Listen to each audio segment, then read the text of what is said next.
어제 이 복 있는 사람은 시냇가에 옮겨서 심겨진 하나님의 목적에 의해서 만들어진 그 수로에서 하나님이 흘려보내시는 그 물에 의하여서 살아나는 그 나무의 모습이다라고 말씀을 드렸습니다.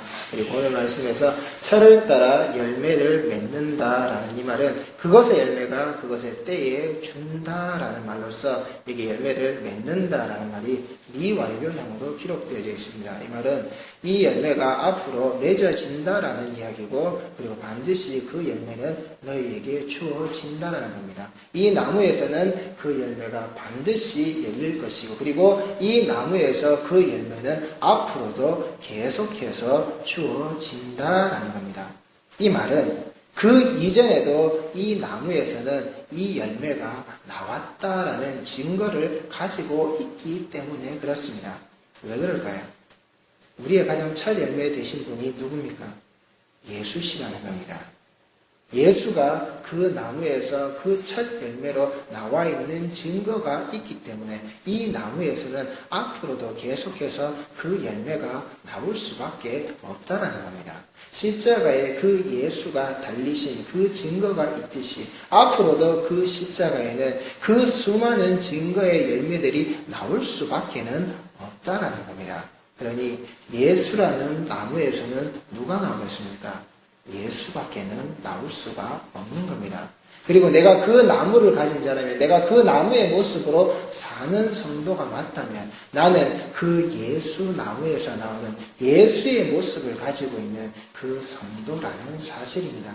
마태복음 12장 33절 말씀입니다. 나무도 좋고 열매도 좋다 하든지 나무도 좋지 않고 열매도 좋지 않다 하든지 하라. 그 열매로 나무를 아느니라. 그 나무에서는 그 열매밖에는 나오지 않는 겁니다. 그런데 저희들이 가끔 오해하는 것이 내가 열매로서 보여주겠다. 네가 어떤 열매를 맺었느냐. 네가 가지고 있는 열매가 있어야 된다. 너는 열매를 수확해야 된다라고 해서 열매에 초점을 맞추는데 원래는 열매가 중요한 게 아닌 겁니다. 그 나무에서는 그 열매가 나올 수밖에 없는 겁니다. 사과나무에서는 사과가 나올 수밖에 없는 것이고 포도나무에서는 포도가 나올 수밖에 없는 겁니다. 예수나무에서는 예수밖에는 나올 수가 없는 겁니다. 그건 그 열매가 당연한 겁니다. 왜? 그 나무가 그 모습을, 그 일을 그렇게 되게끔 만들어 놓았기 때문에 아무리 내가 노력한다 그래서 예수나무에서 다른 게 나오는 게 아니란 말입니다. 포도나무에서 수박이 튀어나오는 게 아니란 말입니다. 반드시 그 나무의 본질에서는 그 나무가 가지고 있어야 될 것밖에는 나오지 않는다라고 하는 것. 그래서 내가 가진 열매의 초점이 아니라 그 나무가, 그 열매가 나올 수밖에 없게끔 되어지는 이 나무의 모습에, 이 나무가 어떻게 되어져 있느냐의 모습에 우리가 더 초점을 맞추셔야 한다는 겁니다. 그 열매는 당연히 그렇게 나와지게 되는 겁니다. 왜? 하나님이 그렇게 되게끔 하셨기 때문에.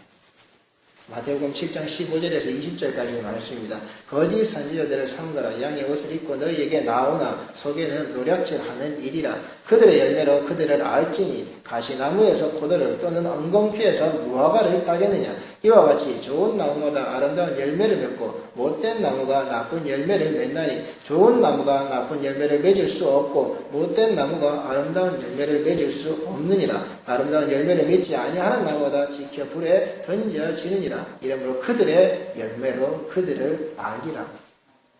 반드시 때가 되면 그 열매의 모습이 그들을 알게끔 만들어내는 겁니다. 그 나무가 어떤 나무였는지, 그 나무가 어떤 나무였는지 세상 법정에서 얼마 전에 판결을 내렸죠. 너는 죄에 있는 자다.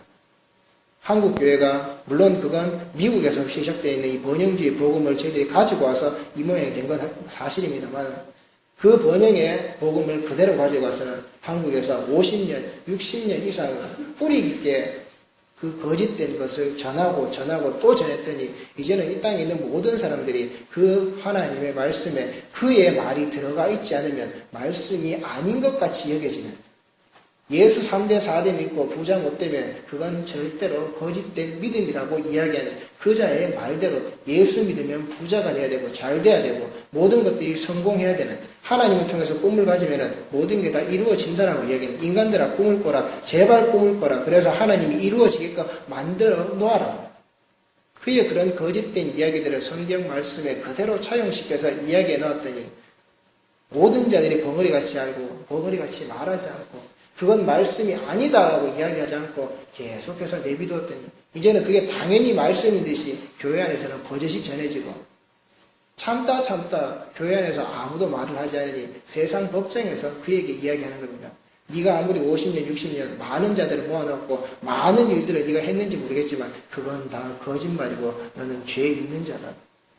너의 죄가 있기 때문에 너는 유죄다. 물론 그가 감옥을 가진 않았지만 너는 분명히 그 일을 잘못 저지른, 여기에 분명한 명백한 증거가 있는 너는 죄인이다라고 세상 법정에서 그의 유죄 선고를 내렸단 말입니다. 그가 아무리 이 땅에 수많은 자들을 거두어들여서 자기 밑에 그 말을 듣는 자로 만들어 놓고 아무리 세계에서 가장 큰 교회를 만들어 놓았다 할지라도 그의 열매가 어떤 것인지, 그가 어떤 나무였는지 자명하게 이제 그의 마지막 때가 되었을 때 드러났다라는 겁니다. 그 인간의 말이 이 말씀을 혼탁하게 만들어 놓는 것, 아무리 그게 인간의 얘기에 듣기 좋다 할지라도 아니라는 겁니다. 목사는 하나님의 말씀을 말씀대로 전해야 하는 의무가 있지만 성도들에게는 말씀을 말씀대로 들어야 될 책임이 있다라는 겁니다. 잘못 전하는 자, 나올 수 있겠죠. 그러나 잘못 듣는 자들이 많이 나와서는 안 되는 겁니다. 그 입의 말이 하나님의 말씀이 아니다라는 것을 분명히 알아야 함에도 불구하고 그냥 네가 얘기하니까, 목사가 얘기하니까 맞는 말이구나, 그렇게 했구나, 그렇게 무지하게 따라가셔서는 안 되는 겁니다. 그렇게 따라가실 것 같으면 많은 개혁자들이 이 목숨 걸고 성경을 번역해야 될 이유가 아무도 없었습니다. 모든 자들에게 이 하나님의 말씀을 주기 위하여서, 모든 자들에게 이 하나님의 말씀이 전해지기 위하여서 특정 계급에 있는 자들이 아니라 모든 자들이 이 하나님의 말씀을 가지라고 자기 목숨 걸어놓고 말로 번역하여서 이 모든 땅에 있는 하나님의 백성들에게 전해준 게 이 말씀이란 말입니다. 생명의 값이 여기에 들어져 있는 겁니다. 그 생명의 값을 우리가 가졌다면 그 생명의 값어치만큼 해야죠. 인간의 욕심이 아니라 반드시 우리는 예수를 가진 자로, 내가 그 십자가를 가진 자로 그 십자가의 열매 되시는 예수가 내 삶에서 드러나고 그 예수와 함께 되어져 있는 내 열매가 드러나야지 내가 만들어 놓은 남들이 보기 좋은 거창한 열매는 아니란 말입니다. 그래서 예수께서는 분명히 말씀하시는 겁니다. 거짓 선지자들을 삼가라. 그러들의 열매로 그들을 반드시 알게 된다라고. 그런 거짓된 것은 성경에 존재하지 않는단 말입니다. 그건 전하는 자가 아무리 목소리 높여서 떠들어대도 듣는 자들이 아니, 나는 성공하는 게 좋아, 나는 번영하는 게 좋아, 나는 잘 되는 게 좋아, 나는 크게 되는 게 좋아라고 여기면은 아무 소용이 없는 겁니다. 하나님의 양은 그 목자의 음성을 듣는 것이지만 목자의 음성은 앞에 서 있는 목사의 음성이 아니라 이 말씀에서 비롯되어지는 그 음성을 듣는 것. 하나님의 양은 하나님의 양식을 먹는 것이다라는 사실을 반드시 명심을 해 두시기를 바랍니다. 그래야만이 철에 따라 열매를 맺는다라는 겁니다. 여기에서 철을 따라라는 이 말은 사계절의 흐름과 같이 우주에서 벌어지는 이 모든 삼라만상에 지내는 이 자연계의 시간이 때가 되고 반드시 그 모습이 되면, 저희들이 봄, 여름, 가을, 겨울이 되면은 봄의 모습과 여름의 모습과 가을과 겨울의 모습을 갖추어야 되듯이 하나님이 정해놓으신 목적과 시간에 따라서 이 일은 반드시 그렇게 된다라는 겁니다. 하나님께서 이 나무에게 있어서는 내가 복 있는 자에 대하여서는 반드시 이렇게 되어져야 한다라는 그 시간의 때가 되었을 때는 반드시 이 열매가, 그 잎이 마르지 않는 그 때가 도래된다라는 겁니다. 하나님이 정해 놓으신 시간이 그 복 있는 사람에게는 존재한다 이 말입니다. 사람이 만들어내는 시간이 아니라 사람이 원하는 시간, 사람이 어떤 일을 갈구하고 사람이 어떤 일을 추구해서 사람이 어떤 일을 하나님 앞에 거창하게 드러내는 그 시간이 아니라 하나님이 목적하시고 하나님이 이 땅에서 만들겠다라고 하는 그 시간에 반드시 그를 통해서 하나님이 이루어내시는 것. 그래서 창조의 그때에 하나님이 예수를 자기 아들을 죽이겠다라고 이 인간들을 살리는 방편으로 삼겠다라는 계획을 하나님이 세우셨고 어떻게 해요? 하나님이 때가 되셨을 때 반드시 그걸 실천하셨다라는 겁니다. 예수를 그 십자가에 걸어 놓으심으로 말미암아 우리가 알게 하셨다라는 겁니다. 하나님의 목적하신 그 시간의 때가 반드시 온다라는 것이고 그 시간의 때에 그 열매는 맺어진다라고 하는 것. 내가 계획하는 시간이 아니라는 겁니다. 이것을 전도서 3장 1절에서 범사에 기한이 있고 천하 만사가 다 때가 있나니 여기에 범사에 기한이 있다라는 것이 히브리어로 제만이라는 말로 개인의 삶에서 어떤 일을 시도하거나 달성해야 하는 시간을 이야기합니다. 그리고 여기 천하 만사가 다 때가 있다는 말이 바로 이 에트라는 말로서 하나님이 정하신 바로 이 시간이라는 겁니다. 열매를 맺는 이 시간이라는 말입니다. 그러면서 이 전도서 3장 11절에 이 말씀을 다시 이야기하기를 하나님이 모든 것을 지으시되 때에 따라 여기가 하나님께서 정해놓은 시간을 이야기하는 겁니다. 하나님께서 정해놓은 그 시간에 따라 아름답게 하셨고 또 사람들에게는 영혼을 사모하는 마음을 주셨느니라. 그러나 하나님이 하시는 일의 시종을 사람으로 측량할 수 없게 하셨도다. 그 범사의 일을 인간이 가고 인간이 만들어내고 인간이 해야 되는 것이지만 그러나 그 속에 있는 인간은 인간의 시간 아래에서 인간의 일을 처리하는 자는 절대 하나님께서 하시는 그 모든 일에 대해서 알아들을 수 있게끔 판별할 수 있게끔 하나님이 만들어 두시지 않았다라는 겁니다. 왜 하나님이 그렇게 하시고 왜 하나님이 우리를 여기까지 이끌어내시는지에 대해서는 하나님의 목적에 의한 하나님의 방향성에 의한 하나님이 완성시키시는 그 시간 아래서 이루어지는 것이지 인간이 만들려고 하고 인간이 세우려고 하고 인간이 계획하는 시간 아래서 하나님은 움직이시지 않는다 이 말입니다. 하나님이 움직이시는 그 목적의 자리에서 인간의 시간이 하나님께 따라가는 것이지 인간이 원하고 인간이 일하고자 하는 그 방향성의 시간에 하나님의 시간이 맞추어져 있지 않다는 말입니다. 이게 내 기도의 모습이라는 겁니다.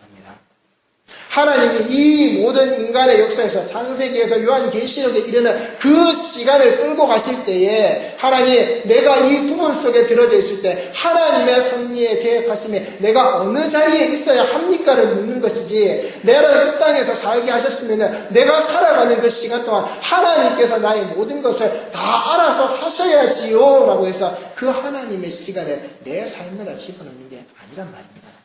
하나님의 시간 안에 내가 들어가야지 나의 시간 안에 하나님을 집어넣는 종이 주인을 자기 마음대로 할 수 있는 게 아니란 말입니다. 종이 계획을 세워야 됩니까? 아니요. 종은 계획을 세우는 존재가 아닙니다. 종은 하나님의 명령을 듣는 존재입니다. 종이 계획을 세웁니다. 종이 나는 오늘 이걸 하고 저걸 하고 오늘 하루 종일 나는 내 눈을 떠서 눈을 감는 그 시간까지 나는 이렇게 할 거야 라고 했습니다. 주인이 부릅니다. 야 가서 다른 거 좀 해. 주인 나는 오늘 이거 해야 되는데 내가 계획을 이렇게 세웠는데 나는 오늘 이 계획대로 해야 돼요.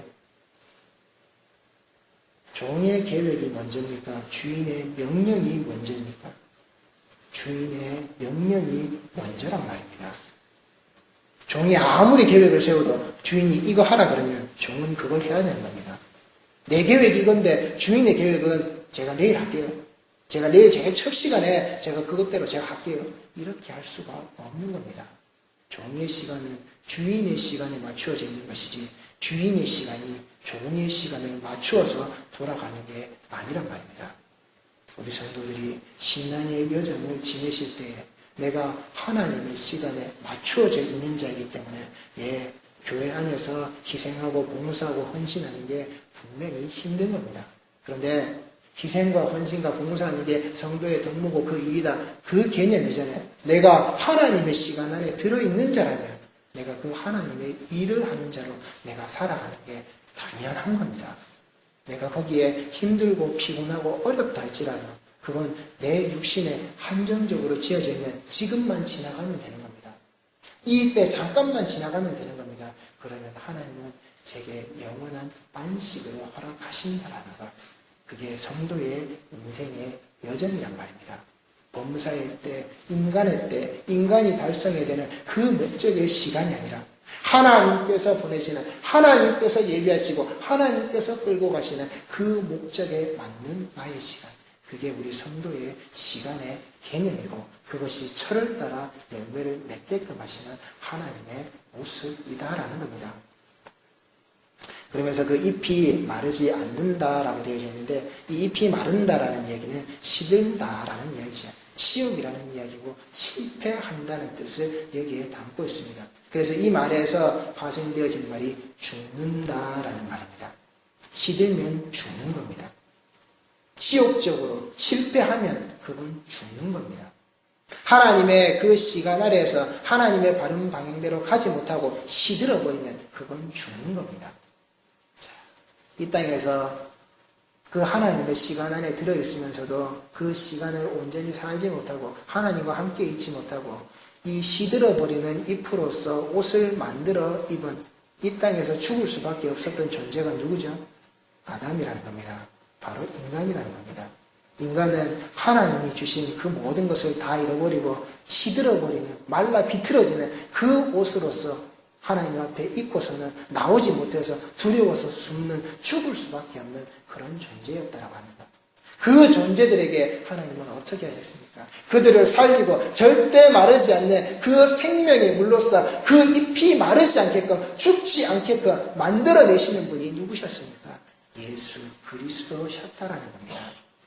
요한계시록 22장 1절 2절 말씀입니다. 또 그가 수정같이 맑은 생명수의 강을 내게 보이니 하나님과 및 어린 양의 보좌로부터 나와서 길 가운데로 흐르더라. 강 좌우에 생명나무가 있어 12가지 열매를 맺되 달마다 그 열매를 맺고 그 나무 잎사귀들은 만국을 치료하기 위하여 있더라. 여기서 치료한다는 것은 이 그리스도의, 이 예수님의 전적인 섬김의 책임이라는 겁니다. 나를 치료하시고 우리를 치료하시는 게 그 그리스도의, 그 주님의 전적인 섬김의 책임이라는 겁니다. 나를 치료하시는 게 그분의 섬김이라는 겁니다. 나의 상태를 원래의 상태로 만들어 놓기 위하여서 하시는 그 그리스도의 전적인 사역이라 이 말입니다.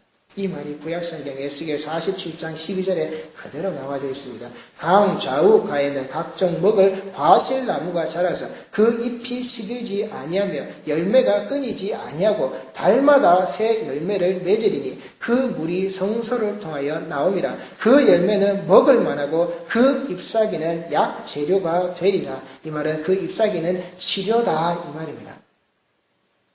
이 에스겔 47장이 말하고 있는 게 무엇입니까?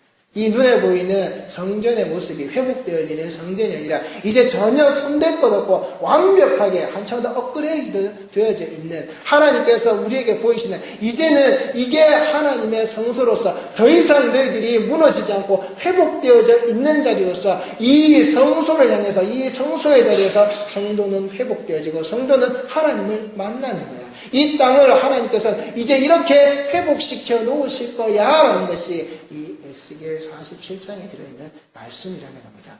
하나님이 나를 어떻게 회복시키시는지, 하나님이 회복되어져 있는 그 성소의 모습에서 어떻게 하나님의 일을 만들어 가시는지의 모습에서 그 자리에서 우리에게 말씀하시는 겁니다. 치료한다라고. 이 잎사귀는 치료의 모습으로 우리를 다스린다라고. 하나님이 반드시 하나님이 복 있는 자라고 말씀하시는 그 자의 삶 아래에서는 하나님의 목적과 그 시간의 때가 되었을 때 반드시 그 열매를 거두어 가시는 자로서 그를 치료해서 그를 바른 자리로 돌려놓으시는 것이 하나님의 모습이시다라고 하는 것. 그래서 이 에스겔 47장 8절 9절 말씀을 보시면은 그가 내게 이르시되 이 물이 동쪽으로 향하여 흘러 아라바로 내려가서 바다에 이르니리 이 흘러내리는 물로 그 바다에 물이 되살아나리라. 이 강물이 이르는 곳마다 번성하는 모든 생물이 살고 또 고기가 심히 많으리니 이 물이 흘러 들어감으로 바닷물이 되살아나겠고 이 강이 이르는 각처에 모든 것이 살 것이며 여기 되살아나리라 되살아나겠고 라는 말이 저희들 예전 성경 개역 한글에서는 소성이라는 말로 되어져 있습니다. 이 소성이라는 말이 저희들 히브리어로 라파라는 말입니다. 치료라는 말이죠. 하나님께서 그것을 되살리신다라는 겁니다. 그것을 치료하신다라는 겁니다. 그런데 이 성경에서 말하는 이 라파의 개념은 열왕기상 18장 30절 말씀에 엘리야가 모든 백성을 향하여 이르되 내게로 가까이 오라. 백성이 다 그에게 가까이 가매 그가 무너진 여호와의 제단을 수축하되, 여기에 수축한다는 말이 바로 이 라파라는 말입니다. 자, 이 말씀에서 뭐라 그랬습니까? 그가 무너진 제단을 수축한다고. 무너진 걸 그럼 어떻게 한다는 겁니까? 무너지기 이전의 상태로 만든다라는 겁니다. 그러면 그냥 무너진 상태 이전으로 내비두는 겁니까? 이 제단의 목적이 뭐였습니까? 하나님께 나아가는 겁니다. 하나님의 제단의 역할로서 그 제물을 올려놓고 하나님께 제사를 드리는 자리로서 그 역할을 감당하게끔 만들어 두는 겁니다. 즉 원상태로 돌려놓는 것뿐만 아니라 그 원상태의 모습이 무엇을 하게 해요? 원래 그 일을 해야 되는 모습으로 만들어 놓는 것까지가 회복이란 말입니다. 하나님이 치료하신다는 이야기는 하나님이 원래의 모습대로 만들어 놓는 것뿐만 아니라 원래의 모습에서 무엇을 하게끔 그가 원래의 자리에서 감당해야 되는 그 일을 하게끔 만들어 놓는 모습까지 이르는 것을 하나님은 치료라고 말씀하시는 겁니다. 그게 우리의 회복되어져 있는 모습이라는 겁니다. 모세가 이스라엘 백성들을 출애굽시키고 마라의 쓴물의 자리에서 하나님이 우리를 치료하신다라고 하셨을 때 그 여호와 라파의 개념이 나올 때, 자, 출애굽기에 이 여호와 라파의 앞 사건이 무슨 사건이었습니까? 마라의 쓴물 앞에 있는 사건이 어떤 사건이었습니까? 홍해를 건너는 사건이었죠. 홍해를 건넜습니다. 마라의 쓴물입니다. 그리고 그 이후에 바로 이어서 무슨 이야기가 나오죠? 만나의 이야기가 나옵니다. 이 이야기는 홍해를 건넌 것은 저희들 성경에서 뭐라 그랬죠? 세례의 자리라고 그랬습니다. 그리스도와 합하기 위하여서 세례를 받은 자는 어떻다고요? 그리스도로 옷 입었다고. 세례의 자리는 그리스도로 옷 입은 자리입니다.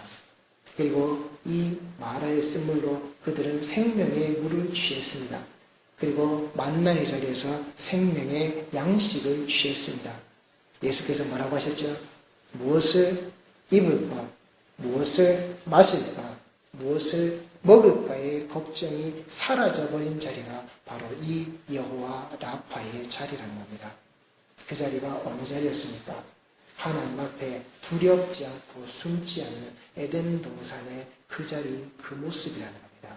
그리스도로 옷 입고 그 생명의 물을 마시고 그 생명의 양식을 먹게끔 하시는 이 여호와는 나를 치료하시는 그 회복의 자리로, 그 본래의 모습에서, 본래의 자리에서 하나님과 함께 하게끔 만드시는 것이 이 여호와이시다라고. 그러면서 출애굽기 15장 26절에 이르시되 너희가 너희 하나님 나 여호와의 말을 들어 순종하고 내가 보기에 의를 행하며 내 계명에 귀를 기울이며 내 모든 규례를 지키면 내가 애굽 사람에게 내린 모든 질병 중 하나도 너희에게 내리지 아니하리니 나는 너희를 치료하는 여호와입니다. 단순히 병에서 치료하는 여호와라고 말씀하신 게 아닙니다. 내가 너희에게 말한 그 모든 것들이 너희들에게 그대로 되어질 때에 그 이방의 땅덩어리에서 나 아닌 다른 신을 나같이 만들고 있던, 나같이 섬기고 있던 그들을 내가 멸해버렸듯이 너희들은 그렇게 멸하지 않는 존재야. 왜? 하나님을 하나님답게 알고 있고 하나님을 하나님의 자리에 두는 자들이기 때문에 그 예수 나무에서 나오는 예수로 내가 알고 있기 때문에 너희들은 내가 원래 자리로 돌려놓고 내 원래의 사람대로 내가 너희들을 쓸 거야 라고 하나님은 그렇게 말씀을 하신다라는 것. 우리 성도들이 이 땅에 살아가면서 걱정거리 분명히 많으실 겁니다. 그러나 그 걱정거리는 이 육신의 한계 안에서만 존재하는 겁니다. 이 육신이 벗어나 버리면 아무것도 아니라고 하는 것. 육신이 존재하는 짧은 시간이 아니라 우리는 그 하늘에 하나님의 곁에 있는 나의 영혼의 시간을 향해서 나아간다라고 하는 것. 그러니 내가 그리스도로 옷 입었고 이 생명의 물을 마시는 자이고 생명의 양식을 가지고 있는 자라면 걱정하지 마시고 두려워하지 마시고 나를 치료하시고 회복하시는 이 하나님의 손길을 붙잡고 이 말씀 안에서 하나님이 무엇라고 하시는지에 대해서 위로를 가지시고 그 말씀대로 따라 살아가시면 되는 겁니다. 그럼 거기에 하나님이 계신다라고 하는 것, 거기에서 하나님은 반드시 우리를 만나신다라고 하는 것. 그래서 여기에 오늘 본문에 읽으셨던 그가 하는 모든 일이 형통한다라고 하는 것. 하나님이 하나님을 돕는 자로서 하나님의 자리에 그 사람을 그대로 두고서는 하나님의 돕는 역할을 똑같이 감당하게 하시는데 그 감당되어지는 일이 형통하다라는 것. 여기에 형통하다는 말은 인간이 만들어내는 본성의 일이 아니라 하나님이 계획하시고 목적하시던 그 일이 우리 삶에서 그대로 이루어진다라는 겁니다. 내가 계획해서 이루는 일이 중요합니까? 아니요. 하나님이 목적해서 이루시는 겁니다. 내가 목적해서 이루는 것은 1년 동안 내가 저축해서 내 통장에 100만 원 만들어야지, 1000만 원 만들어야지. 만들어낼 수 있습니다. 그런데 내가 1년을 노력하고 10년을 노력하고 내 평생을 노력해도 구원은 만들어낼 수가 없는 겁니다. 하나님의 목적이 나를 구원으로 만들어내실 때 나는 그 자리로 가는 거지 내 통장에 100만 원을 만들어내는 자가 아니란 말입니다. 그게 우리의 인생의 여정이라는 것을 분명히 아셔서 읽으신 3절의 말씀은 예수께서 드러나시는 하나님께서 그 복 있는 자의 결과로 드러내시면서 그 예수를 내보내신다라는 겁니다. 그런데 우리가 이 예수가 내 삶에 드러났을 때 예수께서는 어떻게 하라라고 우리에게 말씀하시느냐. 요한복음 6장 57절 말씀에 살아계신 아버지께서 나를 보내심에 내가 아버지로 말미암아 사는 것 같이 나를 먹는 그 사람도 나로 말미암아 살리라. 예수가 자기를 어떻게 하라고 하셨죠? 내가 너에게 드러날 때 나를 어떻게 하라고요? 먹으라고요. 예수를 먹으라고요. 예수께서 지금 자신을 먹으라고 하셨을 때 이 먹는다라는 표현이 아주 고상한 표현이 아닙니다. 나를 먹으라고 하신 이 표현은 아삭아삭 소리 내어서 씹어 먹으라. 오도독 오도독 소리 나도록 씹어 먹으라. 물론 이 표현은 맛있게 먹으라는 이야기도 되겠죠. 그런데 여기에는 한 가지 표현들이 더 들어있습니다. 개걸스럽게 먹으라. 네 배가 다 채워지도록 쩝쩝 소리를 내면서 다 먹어 치워라. 이거 지금 안 먹으면 두 번 다시 먹을 수 없듯이 네가 지금 이 자리에서 다 먹어 치우라는 겁니다. 예수를 먹어 치우는 데 있어서 네가 확실하게 욕심을 내라는 겁니다. 다른 거에 탐욕 부리지 말고 예수를 먹어 치우는 일에 네가 욕심을 내란 말입니다. 다른 자에게 뺏기지 말고 너는 먹어 치우라는 겁니다. 예수 먹어 치우는 일에 네가 욕심내는 거 그건 죄가 아니라는 겁니다. 예수가 자신에게 말씀하시는 겁니다. 너희들은 나를 그렇게 먹어 치워라. 지금 아니면 먹을 수 없는 양식처럼 지금 눈에 보이는 이 예수를 너는 다 먹어 치워라. 반드시 먹어 치워라. 그래야 네가 산다. 네가 내 안에 살고 있는 것으로 내가 네 안에 들어가서 살게끔 되어진다라고. 그러니 어제 십자가의 모습을 말씀드리면서 우리 십자가의 이 가로의 방향에는 예수님의 뭐가 놓여 있었죠? 손이 놓여 있었죠. 그 손이 저 크실론의 자리에 붙들려서 끝까지 늘어져도 거기에 달려 있었듯이 내가 그 예수의 손과 함께 내 손이 저 크실론의 자리에 십자가의 자리에 끝까지 매달려 계셔야 되는 겁니다. 저 자리에 끝까지 매달려 계실 때 하나님은 그를 형통하게 하시는 하나님의 목적과 하나님의 계획하심에 그 시간의 때가 이랬을 때 반드시 하나님은 그 열매로서 그래 네가 예수라는 열매로 내가 너를 추수하겠다라고 너는 내가 시냇가에 옮겨서 심어놓은 내 목적대로 옮겨서 심어놓은 저 십자가의 자리에서 예수라는 열매를 반드시 거두게끔 만든 내 목적에 합당한 자다라는 이름을 가지신 우리 모든 성도들의 오늘 하루의 삶이 반드시 되시기 바랍니다. 기도하시겠습니다.